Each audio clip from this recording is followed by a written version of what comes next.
नगरपालिका निवडणुकीचा प्रचार अंतिम टप्प्यात आहे आणि या प्रचारामध्ये सत्ताधारी भाजप आणि त्यांचे सहकारी पक्षामध्ये श्रेयवाद रंगल्याचं पाहायला मिळतं. आपल्याबरोबर भाजपचे नेते माजी केंद्रीय मंत्री रावसाहेब दानवे.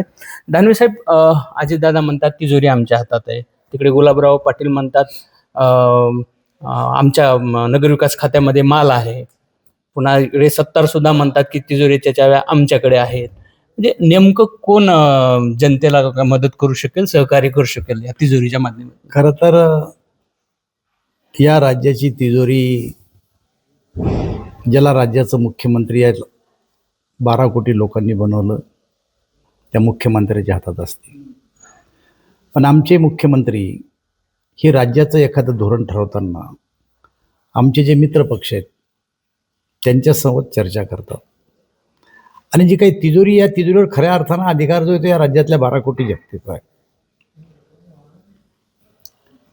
आणि मग एखादं धोरण ठरवायचं असेल, जनहिताचं असेल, एखादं दुष्काळाचं असेल, लाडक्या बहिणीचं असेल, तर मंत्रिमंडळाची बैठकीमध्ये त्याच्यावर चर्चा होती आणि मग ती योजना जाहीर केली जाते. कोणत्याही एका योजनेचं श्रेय कोण्याही एका माणसाला घेता येत नाही.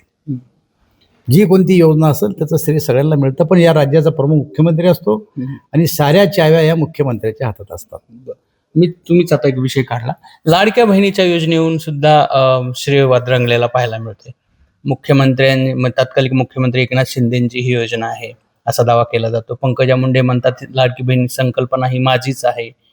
देवाभाऊ म्हणतात की मी जोपर्यंत आहे तोपर्यंत ही योजना बंद होणार नाही. ही नेमकी योजना कोणाची? ही गोष्ट खरी आहे की भारतीय जनता पक्ष आणि मित्र पक्ष निवडणुकीच्या अगोदर एकत्र बसले आणि या राज्यातल्या सामान्य जनतेला, या महिलांना आपण कोणत्या प्रकारचं आश्वासन दिलं पाहिजे अशा प्रकारचं चर्चा झाली. आणि चर्चेतून असं ठरलं की लाडकी बहीण ही योजना आपण चालू केली पाहिजे.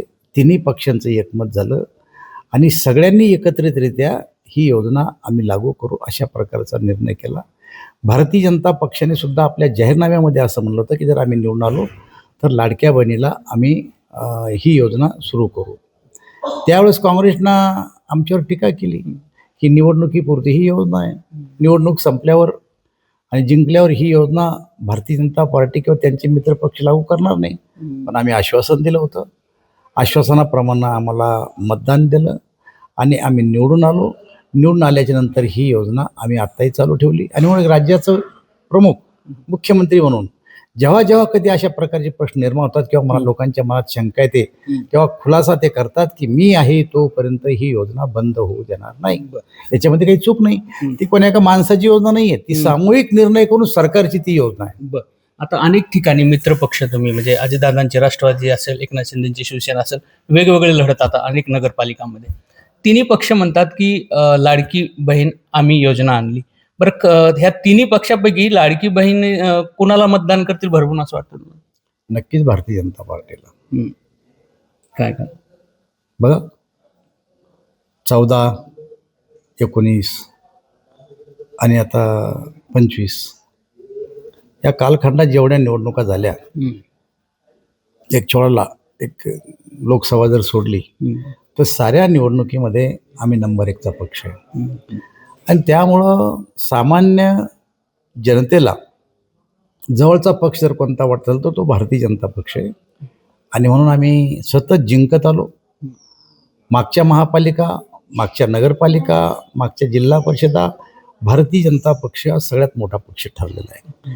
आणि आत्ताही या निवडणुकीत आम्हाला खात्री आहे की या जनतेचा विश्वास भारतीय जनता पार्टीवर आहे. जेव्हा निकाल लागतील तेव्हा तुमच्या लक्षात येईल की या राज्यातला नंबर 1चा पक्ष भारतीय जनता पक्ष राहणार आहे. म्हणजे इतर सहकारी पक्षांच्या तुलनेत भाजपकडे जास्त लाडकी बहीण आकृष्ट होऊ शकेल असं प्रश्न एकट्या लाडक्या बहिणीचा नाही आहे. शेतकऱ्यांसाठी 90% सबसिडीवर सोलर पंप दिलेत. त्यांच्या गरीब कुटुंबाच्या घरावर सोलर बसवलेत. त्यातून त्यांच्यावरचा विजेचा भार कमी झाला. 32,000 कोटी रुपये आता अतिवृष्टीमध्ये ज्या शेतकऱ्यांचं नुकसान झालं अशांना दिलेत. नॅशनल हायवेचं जे जाळं आहे ते महाराष्ट्रभर पसरलं. आणि त्यामुळं एक नाही अशा अनेक योजना आहेत. शेतकऱ्यांच्या विमा कंपन्याकडून विमा मिळणे असू द्या किंवा अन्य विषय असू द्या, भारतीय जनता पक्षाच्या सरकारनं सामान्य माणसाचं हित डोळ्यापुढे ठेवून अनेक योजना राबवल्या. केवळ लाडकी बहीण ही योजना नाही, लाडकी बहीण योजना तर आहे, त्याचा फायदा मिळालाच, पण त्याचबरोबर मी आता आपल्याला ज्या सांगितलं त्या गोष्टीचा फायदा सामान्य जनतेला मिळाला. पण मला अशीच म्हणायची की लाडकी बहिणीचा जास्त फायदा तुम्हाला मिळू शकेल असं वाटतं. असं नाही, लाडक्या बहिणीचा फायदा आम्हाला मिळणार आहे, पण याचबरोबर जे काही बाकीचे काही विकासाची कामं आहेत, जनहिताचे कामं आहेत, त्याचाही फायदा आम्हाला मिळणार. आत्ताच 2 दिवसापूर्वी भाजप प्रदेशाध्यक्ष रवींद्र चव्हाणांनी वक्तव्य केलं की आम्हाला 2 तारखेपर्यंत युती टिकवायची आहे, आणि आजही त्याला स्पष्टीकरण देताना ते म्हणतात की मी ते 2 तारखेनंतरच सांगेल. ते सांगतील, काय पण अर्थ आता असं आहे की असेल? राज्याचे भारतीय जनता पार्टीचे ते प्रमुख आहेत, आणि एखादा प्रश्न त्यांना विचारल्याच्या नंतर त्यांना वातावरण खराब होऊ द्यायचं म्हणून त्यांचं असं म्हणणं आहे की संयम ठेवा, 2 तारखेपर्यंत काही करू नका, 2 तारखेनंतर बघू. बघू याचा अर्थ काही वेगळं करणार आहे असं नाही. प्रचारामुळे गळा बसला. दादा, उद्धव ठाकरे किंवा राज ठाकरे हे एकत्र आले, जवळपास 5 महानगरपालिकामध्ये ते एकत्र येणार आहेत, जवळपास निश्चित झाले. काय फरक पडेल? काही फरक पडणार नाही, कोणालाही एकत्र येऊ द्या. आमचं 3 पक्षाचं सरकार आहे. आम्ही आज काही ठिकाणी वेगळे लढतो, काही ठिकाणी एकत्र लढतो. निवडणुकीनंतर आम्ही पुन्हा एकत्र येऊन या राज्यातली सत्ता स्थापन करू. आम्ही महापालिकेत असू द्या, जिल्हा परिषद असू द्या, नगरपालिकेत असू द्या, त्यांना कोणालाही किती लोकांना एकत्र येऊ द्या, ते आमचा मुकाबला करू शकत नाही.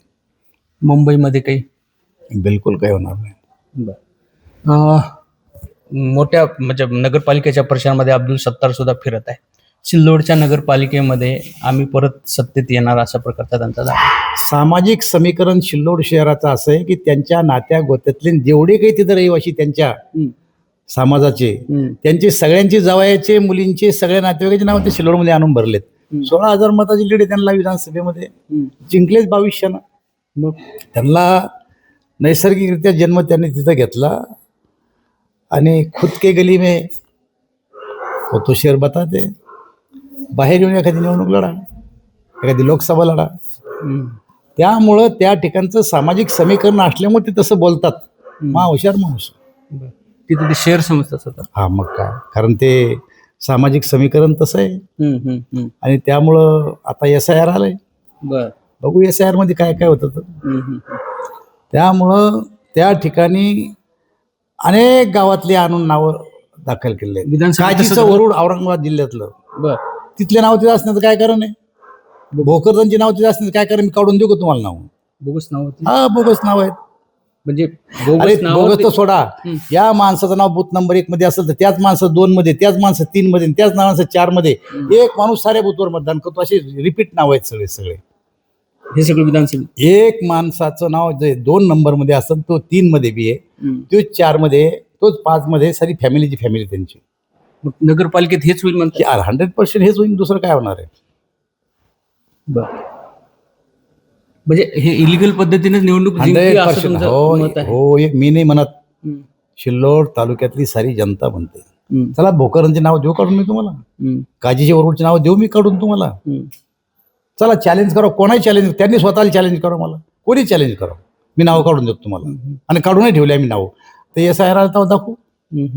तुम्ही सामाजिक समतोल म्हणजे धार्मिक बाजू जास्त सांभाळता असं? प्रश्न धार्मिकचा नाही आहे, मी सामाजिक समतोल म्हणलं. याच्यात तुम्ही समजून घ्या की तिथली स्थिती तशी आहे. सामाजिक समीकरण म्हणलं मी. विधानसभेसारखंच तिथं होईल नगरपालिकेमध्ये. हो. हे होते रावसाहेब दानवे, ज्यांनी सांगितलं की सत्ताधारी पक्षामधली ही स्पर्धा भविष्यात पुन्हा सुद्धा आम्ही निवडणुकीच्या निमित्ताने एकत्र येऊ आणि अर्थात विरोधकांचा मुकाबला करू. रवी मुंडे, ABP माझा, जालना. ABP माझा, उघडा डोळे बघा नीट.